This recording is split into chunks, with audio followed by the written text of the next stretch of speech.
Dante Alighieri i vendos politikanët e korruptuar në rrethin e 8 të ferrit, të zhytur në një kanal plot me balë të ngjitur, ku nuk dalin dot që aty dhe përmbi ta qëndrojnë demon që sa herë dikush kërkon të ngrejë kokën e godasin dhe e rizhysin në baltën morale të korrupsionit tyre.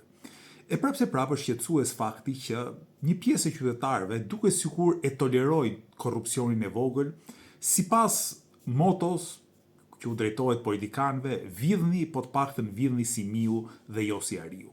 Gjithsesi, ky kundvështrim, përveç se produkti dëshpërimit të qytetarëve dhe i shkurajimit nga korruptimi shumë dekadësh i elitës politike, është edhe i pasakt. Po ju rendis disa arsye.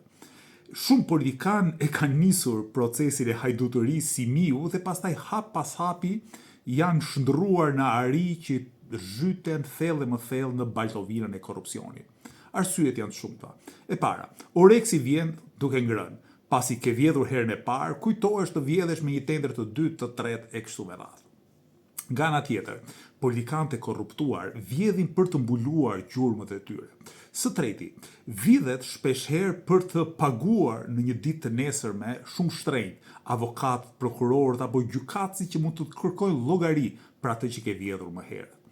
Ka shumë raste kur politikanët e korruptuar vjedhin edhe për të paguar gazetar ose media që mund t'ju qepen pas ose mund t'ju ofrojnë mbrojtje duke devijuar vëmendjen e opinionit publik.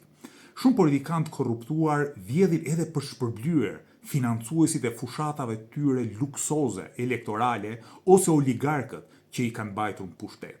Në rastet ekstreme, politikanët e korruptuar jo vetëm vjedhin, por shkojnë deri tek vrasja e gazetarëve që hetojnë korrupsion ose të kundërshtarëve politik, sepse një politikan e korruptuar e di shumë mirë që po humbi pushtetin, nuk humb vetëm atë, po do të humb edhe lirinë dhe kush e di sa vite do të përfundojnë në burg.